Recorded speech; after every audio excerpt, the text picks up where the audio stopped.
Hi guys, it's me, Susan, and this is the latest episode of the Broken Heart Club. I've decided to stop calling it by the day number because it gets too complicated figuring out what the day number is, especially since I haven't posted probably in, I don't know, close to 3 weeks. So it's the episode for Thursday, August 21st, 2014. I am back from my vacation. I do have a lot to tell you about. I probably have too much for keeping it under 10 minutes, so I am intending to probably post again in the next few days to fill you in on the latest. I know I said I did the last time I spoke to you. I was getting ready or soon planning to be leaving on a vacation, my first cruise, a Caribbean cruise of island hopping. And that was truly a lot of fun for many reasons that I'll tell you shortly. But wanting to, I do want to stick to at least the nominal topic of the Broken Heart Club, partly because I still feel that that concept has a lot of meaning, especially the idea that when our heart breaks, it opens and we're able to grow. So I want to tell you the relevant broken heart part of my vacation story. And you may have thought, and I thought, maybe my run of, I don't believe in luck, first of all. I don't believe in luck. It's just circumstances and chance, and sometimes I think positive intention gets you into good situations or bad, and negative into bad. But anyway, I've had a run of luck, those of you who have been on this train right from the beginning.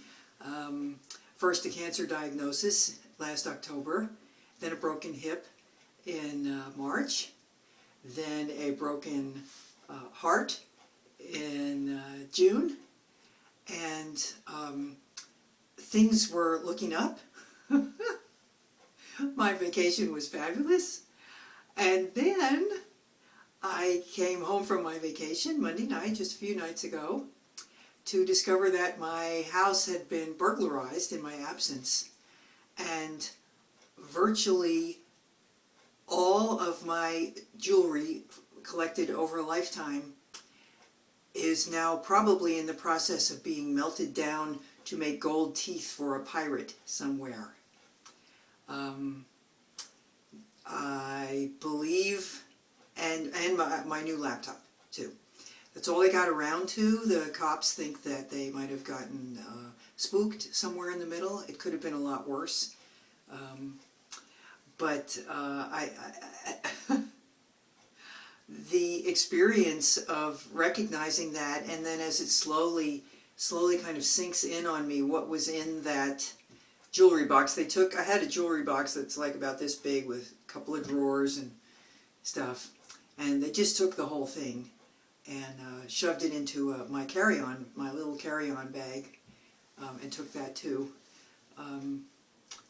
As it slowly began dawning on me, as sort of cascading about each thing that I recalled was in the jewelry box, a very deep sadness. The monetary value is kind of secondary to me. I mean, it matters, I guess, but it was obviously the sentimental value. There were things in there like my mother's engagement ring, probably close to 75 years old, my husband Mike's parents, his dad's wedding ring that had 3 big diamonds in it that we had sized down so that I could wear it. It looked real pretty.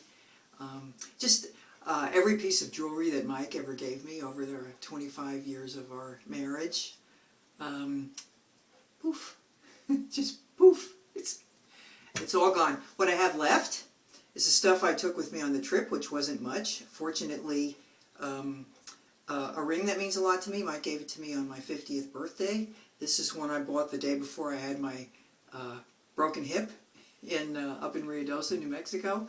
This, fortunately, I bought this on the cruise, I liked it because it looks like a silver bracelet. I don't need a real elaborate watch. I just need to be able to glance down and get a general idea of what time it is.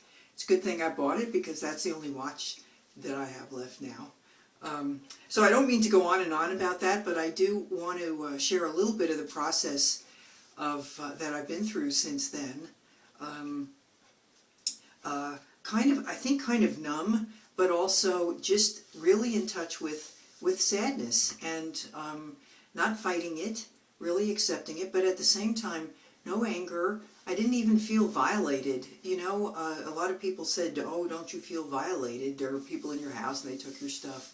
And I really don't. I'm not really focused on them. I'm sure they had reasons and needs that they were trying to meet themselves. I'm sure their lives probably aren't that great. So it was really just sadness for my loss and the grief about that.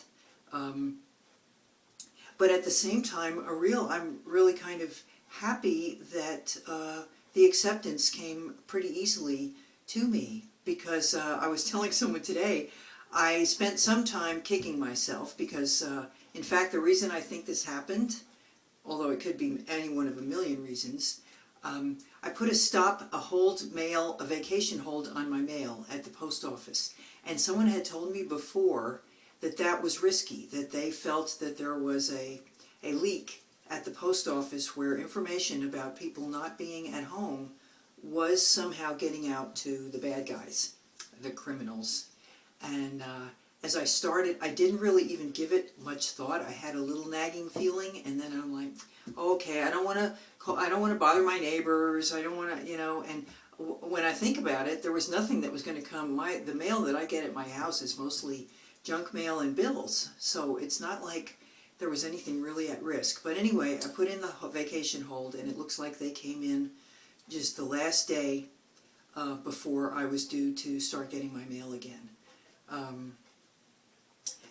So since that time, I spent a little bit of time kicking myself for doing the vacation hold. Why didn't I trust my gut instinct, that's been a learning experience.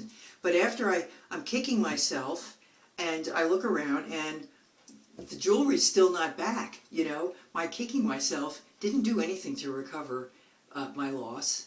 And it just kind of made me mad at myself, like as if, gee, I should have been able to control this, and maybe if I hadn't put the hold on, it wouldn't have happened. Maybe it would have happened. Maybe if I had repaired my security system. It's been broken for 2 years. My grandson says, I've been telling you this is going to happen. Every time he comes to the house, he says, have you gotten your security system fixed yet? This was before. And I'm like, no, I'll get around to it. So all of that stuff, there's so many different things. If it hadn't been a full moon or something, if it had, who knows what. But really accepting the fact that being upset about it, other than sad, which I think is a legitimate feeling that makes sense to feel, it just doesn't serve any purpose. So I've been able to let that go. I had an image, I had a vision on the cruise, actually on the beach, one of the beaches, when I was walking along one of the beaches in the Caribbean, and I saw the water, the sand is very smooth, right where the water washes up and then washes back, and the water would come in, and little bubbles would form, like little air bubbles, and some of them were, pretty big, and so the bubbles would come up, and then they'd just sort of open and return to the water. And that's the way I was feeling about the emotions. When I had disturbing emotions, upsetness or fighting it, like, why me? Why did this happen? Oh my goodness, it's terrible. I let those feelings be there, but then I also was able to just let them just kind of dissipate. I'm not hanging on to them, it's too bad. I'm still sad when I think about it at times, but I'm just, I don't know, it's just one or more of those things that can happen to anybody. I just think I've had quite enough for 1 year. Okay, so whoever in the universe is listening out there, could you please pick on somebody else? But, maybe not. We'll see. But so that's what I want to share about what I learned, because the other thing I thought was, okay, well, if I hadn't gone, this probably wouldn't have happened. But I don't want to not have gone. You know, I mean, how much can you do to control your life so that nothing bad ever happens? You can stay at home and not live, and then you can think, well, nothing bad is going to happen, but how about being stuck at home and not living? That's kind of bad. So there's really nothing you can do to guarantee that only good things are going to happen to you in life. And to expect that, or to be severely disappointed when things happen that aren't that great, it's just not, it doesn't make any sense, you know? Life doesn't work like that. It gets spread out. Some people seem to get more than their share, and I certainly don't feel like I've gotten more than my share. I am so fortunate in so many ways with all the things that I have, that I can't really feel like it's a raw deal at all, and I don't. So anyway, I get. Looks like I spent all of my time talking about the disappointment, but I think that's part of what the Broken Heart Club concept is all about. That these things will happen. Your heart will be broken. I'm sure it has been already. If you're over the age of maybe 12, I don't know, 13. I have parents that are very concerned about protecting their children from being hurt in relationships, and I'm like, why are you trying to delay their learning about how to love? Because you can't love if you've never been hurt, I don't think. You know, not in a grown-up way anyway. You can have a kind of la la la love, but it's not the love that will endure the test of time and ordeals the way it can when you've been hurt and you come back and keep on doing it. So I see I'm way over time. I promise I will come back and tell you more about the trip, because I have a lot of fun things to share with you about that. But in the meantime, I will happily tell you or suggest to you that you live well, laugh often, and love much. And I'll see you real soon on the Broken Heart Club. Bye.